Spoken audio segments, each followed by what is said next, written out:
Welcome to the Board Game Snobs podcast. Critically harsh reviews with a touch of class.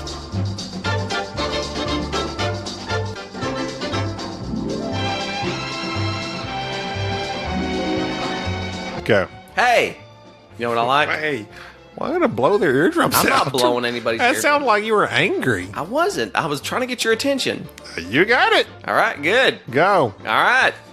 Welcome to the Board Game Snobs, a podcast about board games and other ramblings that we have. My name is Jerry. My co-host is Gabby, hey, what's up? Yes, Hey, that's everybody. Gabby. It's Gabby. What's up? And today is our extended Extended banter section. banter. Yes, because we're going to talk about things. We're going to talk about we're going to Got banter. some things to discuss. And we're also going to cuss and discuss an old game, Cuss and discuss. Yokohama. And then we're going to talk about a newer game, Chronicles of Crime. What? Chronicles Of Narnia. Narnia business. Yeah. That was a good one. Thank you. We're already on a roll. We're not even 2 minutes in. I'm on a biscuit. Stop. I like that one. You've fallen off. It's stupid. Fallen off I quickly. like it. I want to talk about, I live in southeastern Oklahoma. Hey. The internet and infrastructure are things that we lack.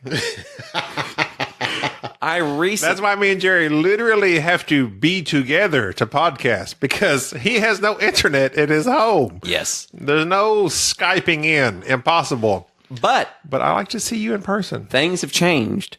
A recent internet service provider, or an ISP, as they're called over here, Oh, look at you. has come to our town. LOL. I now have a... What? OMG. I now have internet. LOL. IBD. Yes. I'll be darned. SMH. So the internet is now in my home, which has prompted me to take part in activities that I don't generally do. That Doesn't sound right. Please explain the activities you don't normally do. Let me explain. Years ago, before I found board games, I used to enjoy video gaming. Okay. And so now that I have the internet, I thought, what better way to interact with people than to play some video games online? I proceeded to get on and download. Words with friends. Yes, just random people. I have discovered that things have changed over the past decade. The internet, and some of you may not be aware of this, but it is a harsh place. So, Just look at Reddit. yeah, I downloaded some stuff, got on, messed around. Long story short, yeah, people tend to talk a lot of trash on the internet. They tend to, I'm pretty sure I have been cussed out by a 12-year-old. Oh, good Lord. Have you played Call of Duty? No, Then it is... I'm not there yet. Oh, I'm not okay, there. well, I'm not. It's like synonymous with being cursed out by children. I don't know how I could be cursed out by. And your mother will be cursed out by children as well. Well, let me tell you And this. any of your related family. Well, let me say this. I don't know how I can take that seriously. First off, you're 12 years old. Third, I even missed the second point. The second point would be I have a 401k. I have a job. Your mom bought you this game. Why are you cussing me out? I mean, you don't know me. You don't know me? You don't know me. You can't even see me. I'm John Cena. John Cena, baby. Bad Da, Baby. da, da. What about Bad Baby? She has her own Snapchat TV series. I don't know who Bad Baby is. Enlighten me. I just Catch Me Outside? Oh no. Her. She has become famous. And, okay, so this is the thing. If you're a terrible, terrible person that says terrible, terrible things about your family and other people, apparently you can become famous. So prepare for me to start treating you terribly. I need to become famous. You can't treat She's like a millionaire. I'm not joking. She's a millionaire now. Maybe she has 1 million, but that's more than I got. Well, Jerry, catch me outside. but You ain't the boss of me. let me tell you something. Don't you tell me nothing. I will tell you I something. don't think so. She may have $1 million, but she doesn't have a lot of things that you don't have, such as my What? friendship, your integrity, and Cry face. diabetes. How dare No, you don't have diabetes. No, just a bad liver, too much whiskey. No, your liver's Just all kidding. right. Your I'm all liver's right. I'll right. make it. You're I'll doing survive. good. How's the diet You need going? some milk thistle. How's the diet going? My diet is going good. I've actually lost upwards of 18 pounds. Upwards. Well, that's pretty good. So Still working on it. What is your goal? I feel like we need 100 pounds. Okay. Wow. I'm a large man.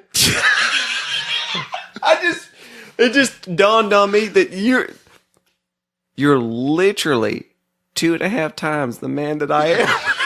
just running the numbers about. How much do you weigh? I'm actually the fattest I've ever been right now.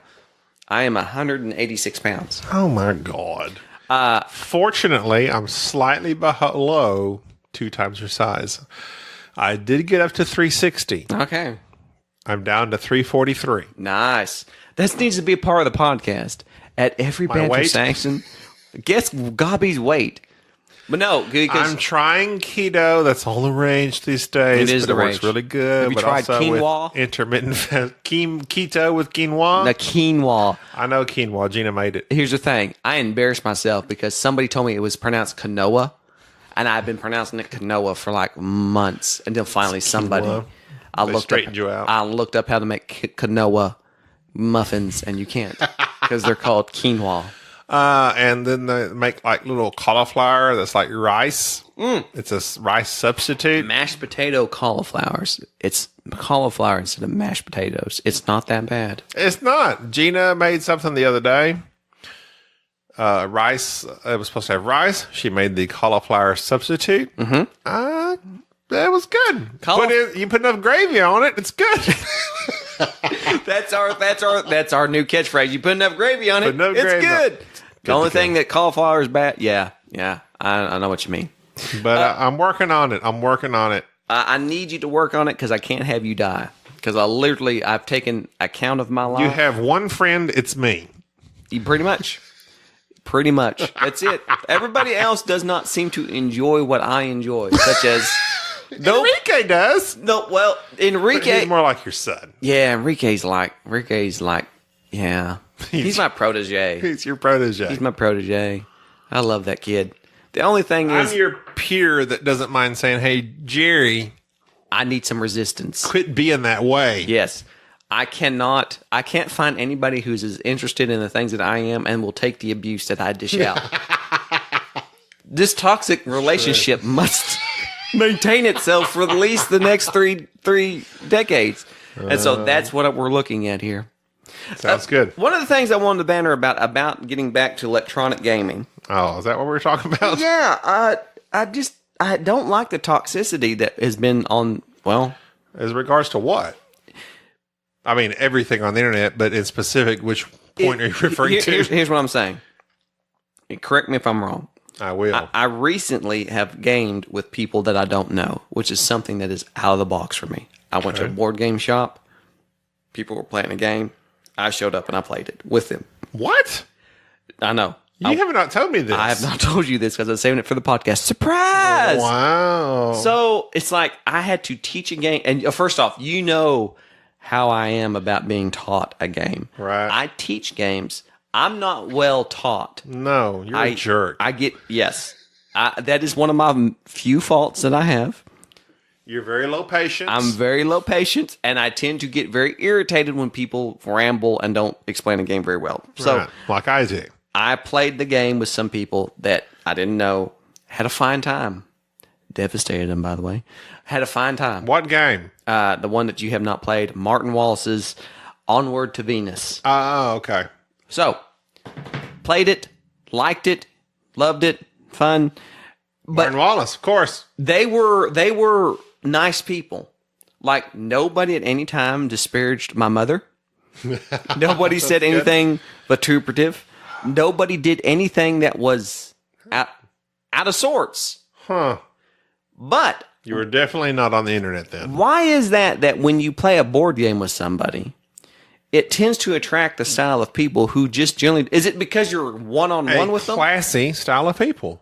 Is it because you're one-on-one, or is it because the internet offers a bit of anonymity? Anonymity, and they can say what they want. Talk like about anonymity. Your mom. I have played some games online, and like I play a lot of Madden, and like people will text me and say, "Hey, good game." That's nice. That is nice. But in general, yeah, it's a terrible, terrible place. I want to point something out though. When we go to BGG, and we play with random people we don't know. Mm-hmm. I specifically remember Sean. I don't know his last game. Sean. It was when Terraforming Mars just came out. We played with Sean. He destroyed us. Sean was awesome. I wish I knew where Sean was at so I could tell him just how awesome he played that game. Maybe we go to the next BGG, he'll be there. I also like the guy with the leather hat. What was his name? I don't remember that one. That guy. He played the game I didn't like. Defenders of the Last Realm. Ron. Defenders of the Last Realm. I don't remember that at all. Yes. You sure? Maybe I was gone then. No, it was you and me and Ron that played it. Defenders of the Realm. Yes! Defenders of the Last Stand. Of the Last Stand. I'm sorry. Defenders of the Last Stand. Yes. We're on the elevator. We're going up to set this up. And there's this guy with He was into it. awesome leather hat. I think his name was Ron. And he said, hey, Indiana Ron. do you want to play? And I said, hey, do you want to play this? And he says, yeah. BGG. Love I love the guy. that place. Love that guy. I love BGG because you got people that are there to play games and they're there to. Literally, the whole scene is you go into this big hall, and if it's a game you want to learn, you put up a sign that says, hey, Need help. somebody help us learn this game. Instructor needed. Or if it's a game you just need somebody with, say, hey, somebody else join us. They'll sit down. You have a great time. I have never been in an area, and that's what fascinates me. Two things. One, I do not think this is what kind of captivates me. On the internet, people talk trash, they say hateful things. The game is over, and they're like, okay, good game, and they leave. How many times have we played board games? Like, years now. Have I ever told you you've done a good job when you've won? You? Yeah. To me? Yeah. No. No. You're terrible. Have you ever said it to me? I say good game, Jerry. That's good game. no, what, you know, what, Well played, sir. Well played, well, sir. That's pretty much what we say. Is this, but there's a cordialness when you're playing live with somebody that I think for some reason is lost when We're you're playing it live. Playing it live. So Terraforming Mars is now digital. Scythe is now digital. On iOS? Yes. La Havre is digital. La Havre's been on digital. Agricola, Eclipse, you name it. But Terraforming Mars, I believe, has recently become digital. Let me look, because I have been looking for that this whole time. Well, it just came out. I believe it is... Terraforming Mars, still not on iOS the store. Hold on. I keep looking for it, and I don't see it. Terraforming Mars, I'm not sure if it came out. I think it's on Steam. Okay, well, it's not on iOS Yes, it's yet. on Steam. It's on computer, so it's not on iOS. So They have a playmat. Steam is one of the platforms that a lot of people use in PC You games. use Steam a lot more than I like do. Steam because I like playing the old... You're a computer guy, PC gamer. I used to be back in the day. I'm a Xbox gamer. I've been a PC gamer back in the 90s, back when PCs were coming out. Politically correct. Politically correct gamer. That's me. I doubt that. No. But why is it that... I don't want to sound like I'm hating on people, but why is it that video games tend to attract a certain type of people who will... As opposed to board gamers? Throw hate. I have never been in a board gaming convention or place where I've had someone curse me. And mind you, I agree. I'm probably somebody that could be easily cursed. Easily. You're Yeah. I love you. But at I times, can deal with you. You could see But how... I still curse you. Yes. I have cursed you extremely. Yeah. You made me very angry, and I will curse you. Occasionally, I tend to be provocative. The word I like to use. Provocative. I do inside. I like AKA a jerk. every once in a while. I just find it fascinating that board gaming tends to attract people who tend to treat people slightly better. A little better. Why is that? I think we're better. I'm sure there are. We're just a better class of people. Sites on that. We're just a better class of people. We're just better. So just know that if So you're saying, why do they treat us? Why? you're elevating yourself above a class of people. Yes. While asking, why are they not as good as we are? Because they suck. That's what I'm saying.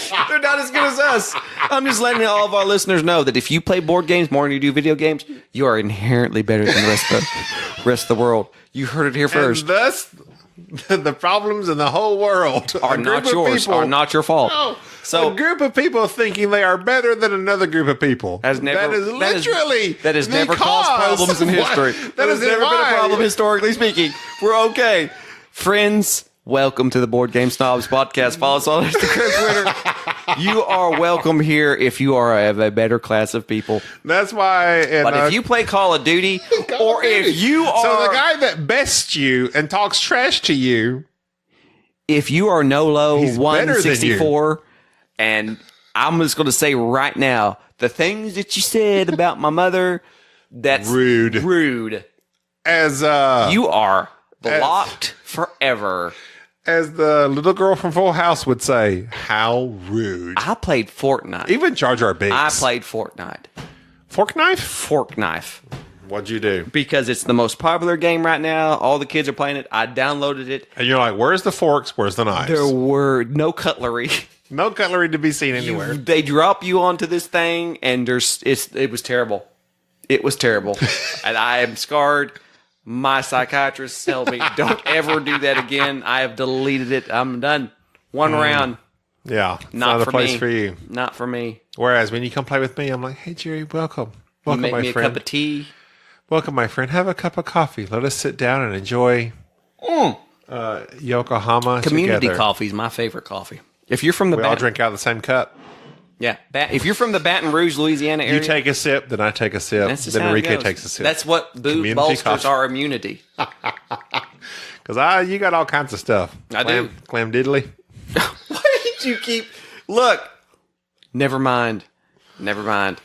Hey, we're a good deal in. Wait, and I haven't even got to the banter I want to get to. Banter a little bit, and then we'll move on. Did you know... Go ahead. Most people do in the nerd community, as I am. Nerd. Will Smith turned down the part of Neo. Yeah, I knew that. Did you know what he took instead? Give me a second.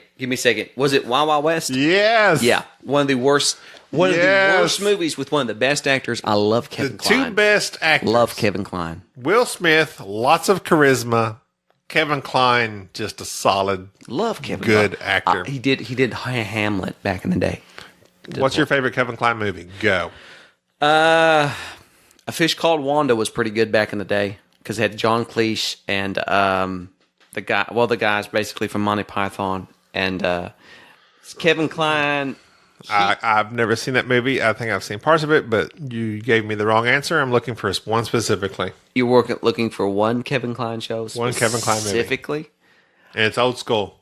It's super old school? Old school, yes. What would you like? According to me, old school. 80s old school. Oh, 80s old school. 80s old school. Well, man, 80s old school Kevin Kline.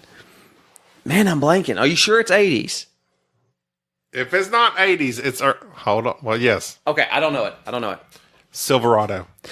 Yes. With a young... What's my man again? Kevin Costner. Kevin Costner. What are you talking about? How did you forget that? I forgot he was in it. I haven't watched Silverado in a Oh, long my time God. because that's not a Kevin Costner movie. That is a Kevin Kline a movie. Kevin Kline And a movie. Danny Glover. Is Danny Glover? The music, Danny Glover. Wait. I've got you may not approve of this, but I'm going to put it on my phone. You can't be playing music. You can't do no. Okay, fine. You know how many ruin everything. I do ruin everything. Okay, well then on your own look up the Silverado theme. Favorite Western, go. My personal, and this may be sentimentality. Are you looking for Back to the Future Part 3? Yes. I swore you had a poster of a Western in here. Maybe I just imagined it. Back to the Future is all I got. No, there was another post. Oh, never mind. What's your favorite Western? I'm thinking somebody else. Okay, I'm going with sentimentality, Go. but I just mentioned one, Silverado. Yeah? That's right there. My second favorite is Magnificent Seven. Yul Brennan? Yul Brynner, Steve McQueen, Charles Bronson, All the good ones. James Coburn. Are you kidding me? Eli Wallach. Eli Wallach. Yes, he was the bad guy. Eli Wallach. You ready for this? You missed Good, Bad, it. and the Ugly. No, I love Good and Bad and the Ugly. I've watched that like 100 times, but the one that I've watched 101 times is Tombstone. Tombstone. I acknowledge that movie. That came out in the 90s when I was in high school. That was one of the last great westerns. My best friends went to go watch it. Like, oh, Tombstone, I'll be a Huckleberry. I don't understand that phrase. It's because you're... Okay, hold on. Go ahead. think we have discussed this phrase already on this podcast. Hucklebearer. He says Hucklebearer? Yeah, the huckle is the bearer of the tombs of the casket. But it says Huckleberry, but it doesn't matter. It's just nomenclature now. Tombstone. I've seen it. I like it. It's good. But for me, it's still Magnificent Seven Silverado. But what are we talking about today? I wanted to take a time to talk about a game. Usually you're the one to cut to the chase. I'm cutting to the chase. What are we here to talk about? I love talking about movies. But people would, like you say, well, you know what? If they are listening to the Board Game Snobs, they become accustomed to what we do. We can talk about movies. We can talk about whatever, with maybe a splash of board gaming in between. Well, what I like to think of as our banter is the salad bar. We just now need to move on to the main course. Who doesn't love those stacks of ham cubes? The cheese, the eggs. Ham doesn't come in cubes, though. But they cube it. How? They cube it. How do they cube that? Do they do that in Europe? Thick pieces. All of our European friends, and then douse it heavily in ranch. All of our European friends and Zealanders. And then you're like, yeah, I eat salad. New Zealanders, you let us know. Do they cube y'all's pork? Mostly ham, egg, cheese, and ranch dressing. America. That's what I'm talking about. So moving on. We were going to talk about Chronicles of Crime. Chronicles of Crime, which is where we're going to hard merge into this, is played on... It's a board game that has a tablet feature. Very interestingly, you use a quick response code to scan the cards and whatnot. And is that QR? Yes, it's a quick response code. That's what it means, QR. Wow. I did not know that. Man, I'm dropping all sorts of knowledge. Appreciate that. Just follow me around. And you're able... Call you a Moncala. A Moncala of knowledge. Just dropping it. But you got to pick it up. Oh. The tablet is interesting because you scan... It's a crime game. It's basically kind of like... The crying game? It's crime. Oh. But you do cry if you get it wrong. Well, that's true. You use your tablet and look around a crime scene, and you notice things, and you're saying what you see, and so forth. And then you sandwich you see? You sandwich what you see. And you take from these sandwiches, you take these cards out. Sourdough. And you look at sourdough's best bread. You lay out the cards, and you can tell who your suspects are and what items you found at the scene. I played it with you, as I do most of the things. Yes. And, of course, that led to some frustration because, one... I chose poorly. Yes, chose poorly. I think this game is... I like to accuse quickly. Yes. Gabi basically found, I see a sock, and I think that sock belongs to this guy, and he's the guy. You there with one sock. You there. There is an element in this game that I don't like. I don't like the fiddling through the cards and finding items and finding these particularly numbered cards. I do like that. It's almost like I don't want this game to be a board game. It's like I would be better if it was just played on the tablet. Just a card game. Just a tablet. No. Just a computer game. Just a computer game. Yeah. It's like I kind of agree with what you just said. And I like literally never thought about that until you just said it. I agree. See, I like it better solo too. Like it frustrated me because one person is supposed to use the tablet and look at things, and then and saying what they see to the other player. Well, the other player is looking at the cards and kind of segregating out. Okay. I see a bloody glove. I see this, and you're setting aside cards that can later be scanned, and you go here and you scan this area. But if it does not fit, you must have quit. Correct. But it's just one of those things that would have been a better iOS implementation of a board game than it is an actual board game. I halfway like it though. Me and Jerry played it together. We didn't like it together. And we have a hard time because one person controls the apparatus, a.k.a. the iPad, iPhone, whatever you play Android. It on. And it's difficult because, they're looking, and the only time that it might come in handy is when you're looking at the crime scene and you're calling out what you see. you might see whatever, a glove, a doll, a newspaper, a book bag, whatever. And then the other person that's not looking through the device is picking up these cards that match that. Those might be clues. That is literally the only time a second player comes in handy, because you disagree with me on the path we should take 90% oftentimes. 90% of the time. Other than that, it's a solo game. It's a solo game. It's like playing Sherlock or any of those. I mean, 1 to 2 people can play this game. It's not worth it having more than that. And I don't. So let's just give a comparison here.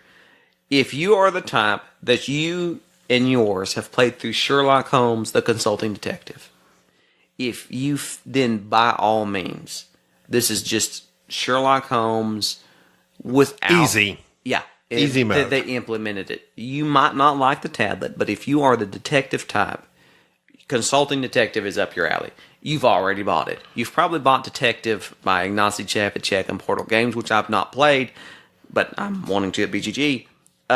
It's something you're going to insta-buy anyways. For the rest of the world, I've heard nothing but great things, saying that they just love Chronicles of Crime, Chronicles of Crime, Chronicles of Crime. It's good. It's a solid game. Go ahead. We played 2 cases of it, and we were like, I think we'll play it solo. Yeah. And we did enjoy it together. So that's the thing. And actually, me and Jerry fought. We were like, it was kind of like... You disagreed with me, and I disagreed with you. I was Crockett, and you were Tub. What's Lethal Weapon? Lethal Weapon is Riggs and Murtaugh. I'm obviously Riggs. I'm Murtaugh. And you're Murtaugh. I'm too old for this. You're too old for this. And I'm You're the crazy guy. kind of drugged out. And so, but he's been replaced. No. Okay, this is something I want to discuss. No, I don't care about Lethal Hard Weapon. merge. No. Lethal Weapon, the TV show. Terrible show. Riggs and Murtaugh are Lethal Weapon, right? Right. Riggs is the Lethal Weapon because he's like the special forces guy, Mel Gibson in the movies. In the new show, it was this guy, Clayne Crawford. Then they have Damon Wayans. He's Murtaugh. They have a TV show, Lethal Weapon, Riggs and Murtaugh. That's Lethal Weapon. They fire Riggs. They fire the Lethal Weapon. Bring in Sean William Scott. I like him. He's okay. Stifler from American Pie. And we talked about our last podcast. You know, we really like pies. 3.14. Especially German. Yes. Go ahead. Actually, I don't like coconut at all in anything. I love coconut. Leave out coconut. It's almond, joy, pass. Mounds? Pass. Mounds has no nuts. I don't care. I don't like the coconut. You don't like the coconut? I don't like the coconut. Coconut's a natural laxative. I don't need that. That's something that Gilligan never told you. I don't need that. He would have died of dysentery on that You've gotten island. rid of Riggs. Damon Wayans is talking about quitting. They actually might bring him back for a season. How do you have Lethal Weapon without Riggs or Murtaugh? Without the lethal nor the weapon. Exactly. Would that be like a blunt object? They brought in Stifler. Just have to rename the show. Lethal Weapon. Let's call it instead Slightly dangerous object. dangerous object. I mean, I see your point. It's not the same. show doesn't have a point anymore. It's not the same. Much like this podcast. Much like, what are we talking about? I like Damon Wayans. He's my favorite. Chronicles of Crime. He's my favorite of the Wayans brothers. Damon, let me think. I have to check you on that and go one younger. Say Damon Wayans Jr. What was he in? Probably nothing you've seen because you don't watch TV. I don't. He's in The New Girl. He is now in a show called Don't know it. Happy Together. Don't know it. He's made a couple movies. Literally, Don't know it. he's Don't know Damon Wayans Jr. Damon Wayans was. He is the younger version of his daddy. All right, let me just. I love Damon Wayans back in the day, but his son is hilarious. What was the Damon Wayans show where he was a drill sergeant? Major Payne. Major Payne. My father was a drill sergeant in the Army. Major Payne was It basically rang home true to you? a comical version. I cannot tell you of watching that show and watching Damon Wayans talk to a man who'd been shot and lean him down and say, "Break his fingers." So they'll take the pain away. But in instead of him telling that story about Vietnam, that was exactly my dad. That was my dad. And so it's like, I watched that show and just laughed. It was a Damon Wayans is, he's the more successful, I would say. Yeah, he's the more successful Wayans. Also, one of my favorites, Last Boy Scout, an old Bruce Willis, Damon Wayans movie. Do you remember that? Yeah. That was was in the peak of the 90s action. I wish Bruce Willis. Post Die Hard. He really hasn't done anything post Die Hard. Are you kidding me? He hit some Unbreakable? That was Your favorite That was movie? the last one. He should have stopped. Why are we talking about this? Because you know what's breakable? My attention span. I cannot stand That was a stretch. when a game breaks my attention, and that's what Chronicles of Crime does. You end up just spending most of your time passing around a tablet, scanning QR codes, going back and forth. It lacks. You got tired. I got tired of it. I was kind of into it. I was like, okay, scan. Okay, what's next? Keep scanning. Okay, what's next? New suspect, new suspect, new suspect. Keep going. Story keeps advancing. You were kind of done. Perhaps we're old. Perhaps if you like Sherlock Consulting Detective, you know Chronicles of Crime will probably be slightly up your alley. I liked Sherlock better. Okay, so me and you differ on this. I prefer Chronicles of Crime. It's much more streamlined and keeps me from flipping back and forth through a book of pages. But here's some people like pages, and here's what I mean. I Sherlock understand that. Consulting Detective. More analog. Sherlock provided me one of the better board gaming experiences because here's why. More story driven. It was more story driven. I brought it out and played it with my wife. My wife doesn't play board games. I said, basically, this is a detective story. Here's a map. Here's some information. You pick a location. I don't like the newspapers. They drive me crazy. The newspapers. They drive me crazy. I love the newspapers. I don't know what to look for. That's exactly. You don't know what to look for. That is why it's called a detective. You deduce more things. Streamlined, You basically linear story. You would be the worst detective Take ever. me by the hand and lead me down the path I need to go down. Who killed this person? And Sherlock Consulting Detective. I showed it to my wife. My wife's not a board gamer. She sat down. She got a notebook. She got a pen. 16 different pages of notes my wife took on the first case alone. That's too much. We That's too serious. perfected.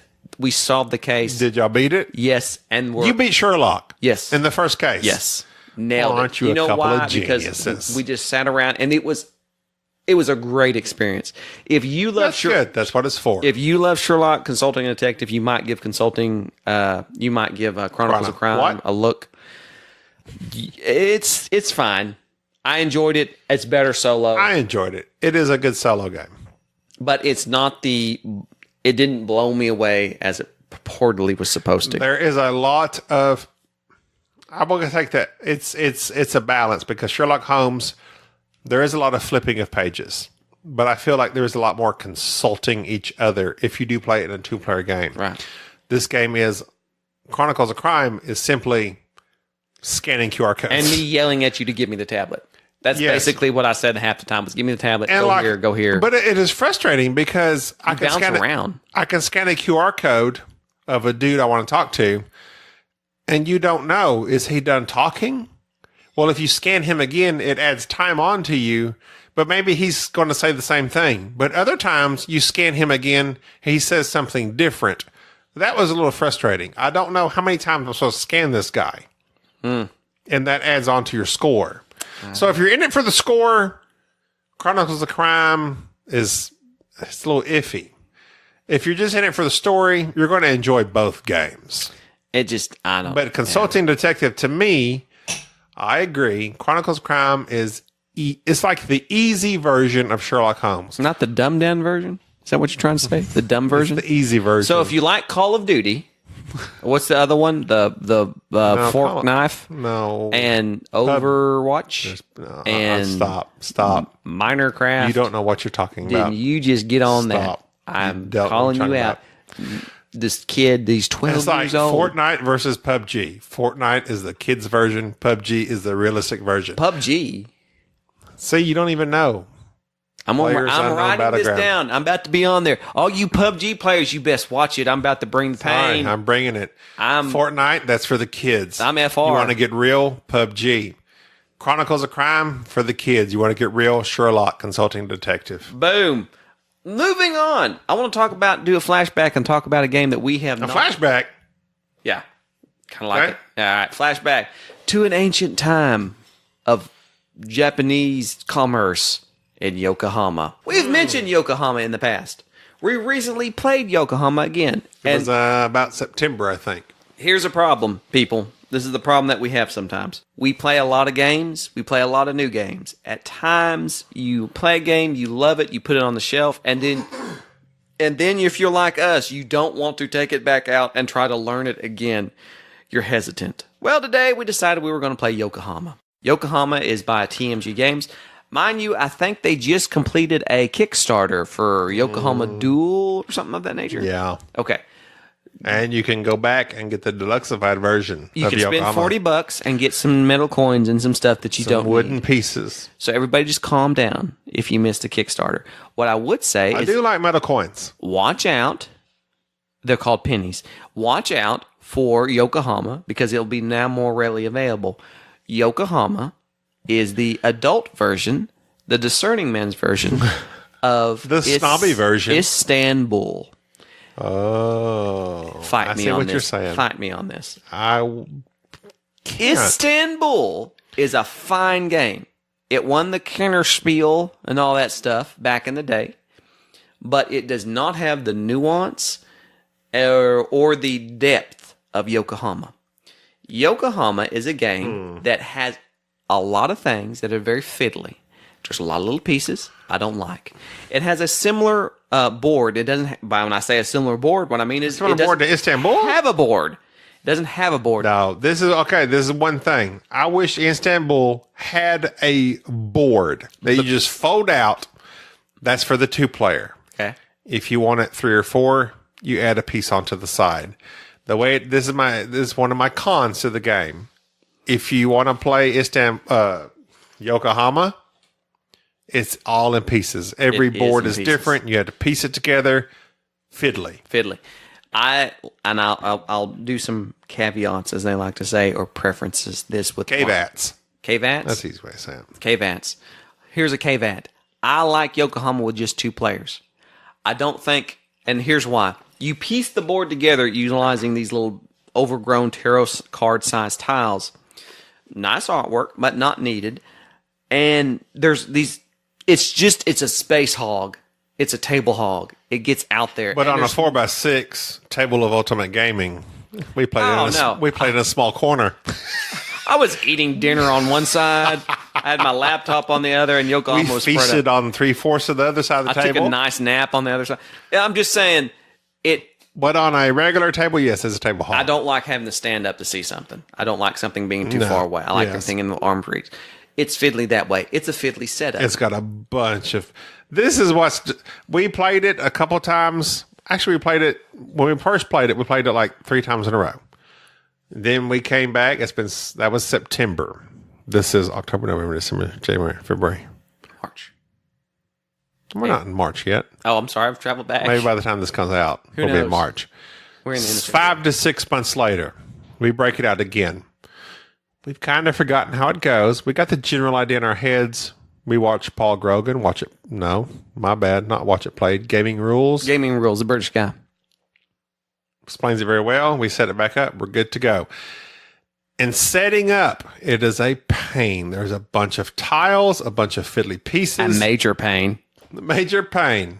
Damon Wayans. It's hard to set up. Anytime something that's irritating to us, it's a major pain, we're just going to say Damon Williams from here on out. It's a Damon Wayans to set up. Okay.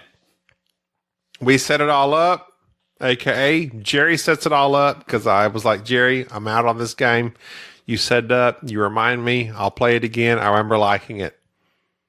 We watched Gaming Rules. Is it Gaming Rules? Yes, Gaming Rules. We watched it. Bam. Paul Grogan sets it straight. This is how you do it. This is how you set it up. These are the rules. I was like, oh, yeah. We dived right into it. Cracked the rule book one time. Right into it. That's it. And it's intimidating upon setup.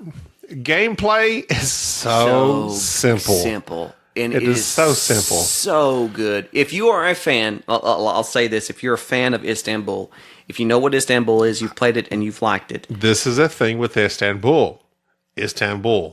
Way easier to set up. Way easier to set up. Way simpler. It's not that much simpler. It is. You go to a place. This is a thing. You could say it's worker placement, but you could say it is a pick up and deliver. No, no. You go here, you pick up this, you go there, you pick up that, then you have to fulfill an order. You have imagined. That's the same thing in Istanbul. It's the same thing in Yokohama. Okay, I can halfway see that, but you've basically said two wrong things in one What? breath. What did I say? It's not a pick up and deliver. It's resource management. You're not delivering things.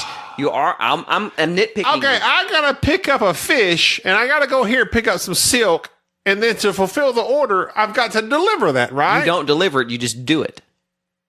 I'm nitpicking you. I know I'm nitpicking you. And as for being easier or what lighter, I'm going to say this. Istanbul is much lighter and much more basic than Yokohama. It's baby. Is that because the setup is easier? No, it's just the gameplay. You're just going in Istanbul. You're just going around collecting spices, and it's just collecting spices and collecting things to sell for rubies. Whereas with Yokohama, you're bouncing around getting things, and there's other routes of victory.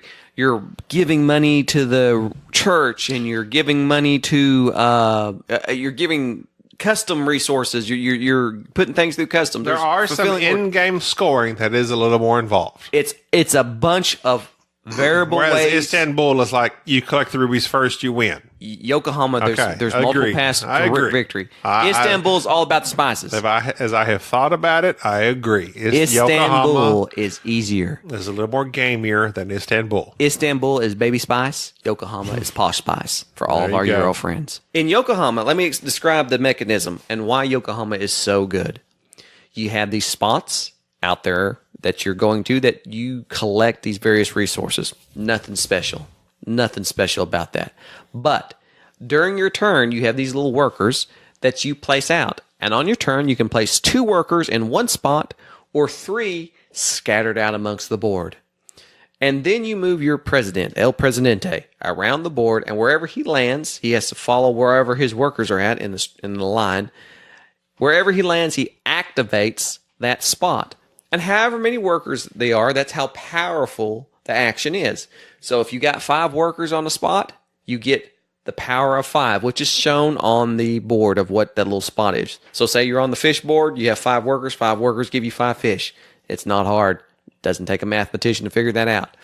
So you basically bounce around the board getting resources, but how you utilize those resources is what makes the game. You have to think about, do I want to go to this spot and activate it and get more workers? Or do I go to this spot and get some money and use that money to buy trading houses and use trading houses to be placed on these other areas? Because now that it has a trading house, when other people go there, I get paid some money. Or do I utilize the other buildings, the other businesses, and activate them and place them on the board and get instant victory points? Or do I go here and fulfill orders by utilizing these resources that I have and get custom goods? And do I ship those custom goods for scads amounts of victory points? Or do I donate it to the church and get a lot of points from the church? There is multiple paths to victory, and it is balanced. And yes, it's a pain to set up. And yes, it takes a little bit to learn. And yes, it's not good. I don't think it's great with more players. I think it's really a 2, possibly 3-player game. Yokohama is one of those games that the designer balanced it all out. He thought of a twist on a new mechanic, on a twist on an old mechanic, and balanced the game out in such a way with such simplistic, basic rules. Simplicit? Is that a word? Simplicit?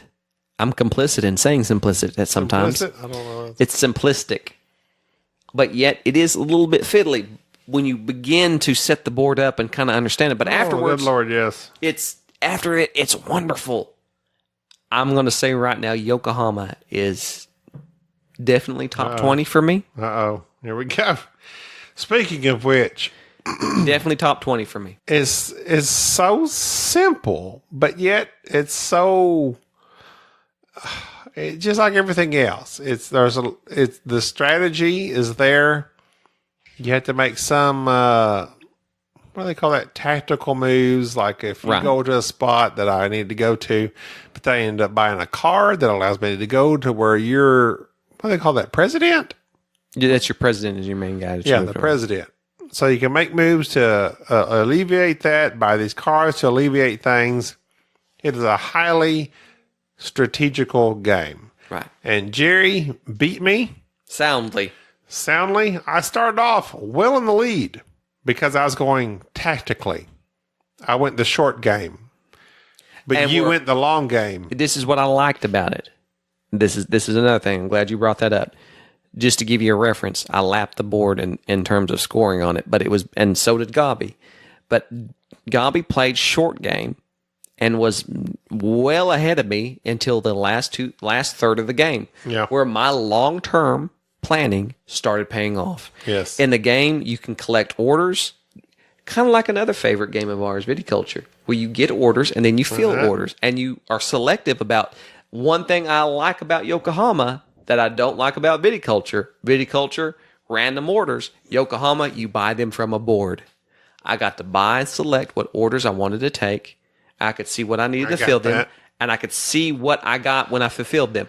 And so Gabi fulfilled what? 3 orders? Where I fulfilled three like orders. 9, Oh, good 10. Lord. I was Yeah. stacking them A up. load. Whereas Gabi was focusing on donating all of his resources to the church and to these other areas Into the technology. and I won church and technology. you're right. Whereas I ignored that, went full commerce, except at the very last swept in and donated some here and there just to get some points up. We were still close. You ignored complete sections of the game, Yeah. as did I. And our scoring, every game we have played, it has not been a blowout. Yes, I No. have beat you, but it has not been by like a scat amount. No. It has been by a few points. You have planned your game better than I. Right. That's what I like about this game is that even though you can ignore part of it, you can take a route and go with it. You drive that engine that you build. This is the only thing I will say, and we have to play it. You don't want to, but we have to play it more than 2-player because that is what keeps it from going higher in my book. Viticulture, you can literally play that game from 2 to 6 players. And it's the same and it's game. great. It's the same game and it's great. And no it's matter what grape. Yokohama. I don't even know. Yokohama. We have only played 2-player. To me, Jerry, it's got. It has fishes in it. I like Japanese fish. It's don't be coy. It's got.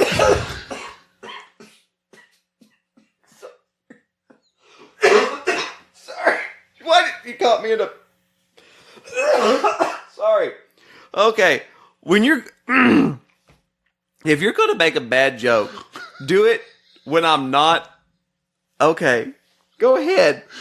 Just go ahead. It's got the Don't setup. be coy. Are you serious? I've been sitting on that one for a long time.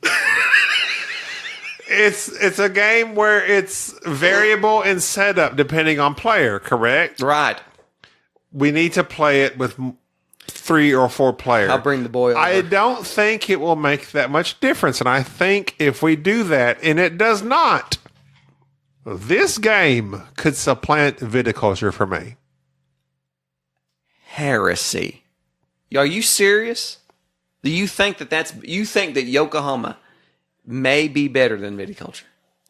Upon further plays, I will find out. Okay. At this moment, no, because viticulture is amazing. It is amazing. From 2 to 6 players. amazing. I have played it. It all counts. It's tight. It all counts. I love it. It all counts, and it's excellent. I feel I'm going to point this out. 2 things. One, it shocks me that you like this game that much. Like I would have never thought. And that's the deal. We played it. And play.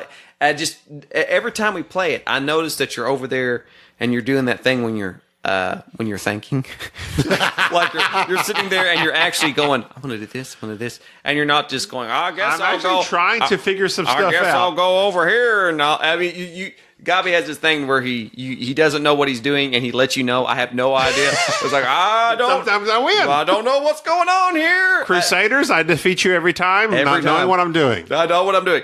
But with Yokohama, there is this level of it engrosses you, and I don't know. I can't quite put my finger on it. I think it's just the satisfaction of the game starts. You can do what you want to do. And like when the game started, I looked out and thought, I'm going to fulfill orders. I'm going that route. I'm getting stuff and I'm shipping it. And that's what I'm going to do. I'm going to collect things and I'm going to fill orders and I'm going to do customs. And you did something completely opposite. And yes, we crossed paths. It was not that interactive.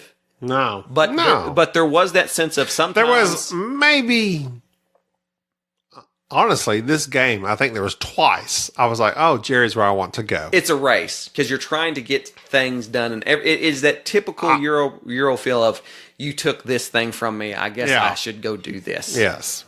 But this is the second or third time we played it.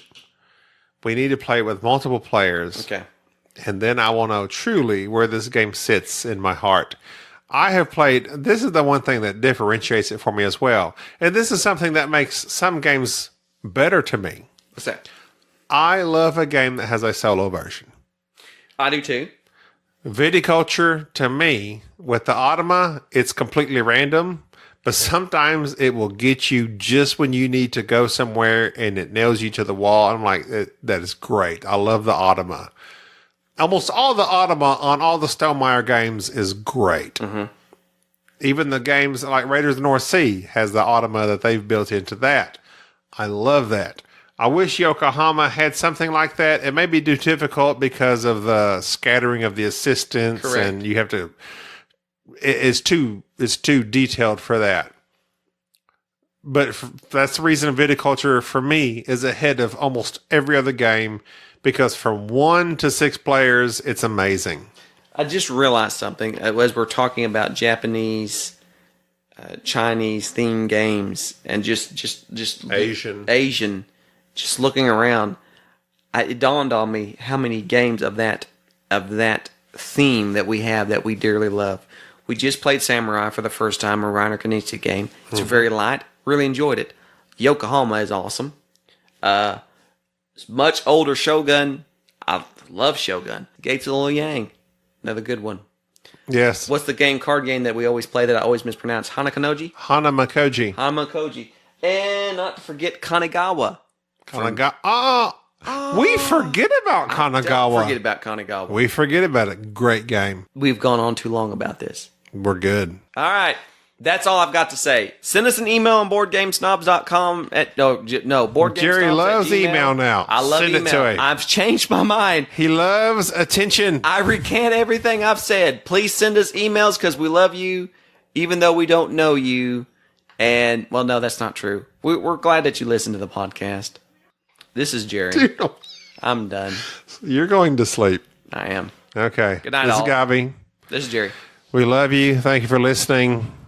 If you enjoy our show, leave us a review on Apple iTunes. Comment on Podbean. Refer us to your friends, your family, your neighbors. Your enemies. Even your enemies. Even better. Bye-bye. Thank you for listening to the Board Game Snobs. Stay classy.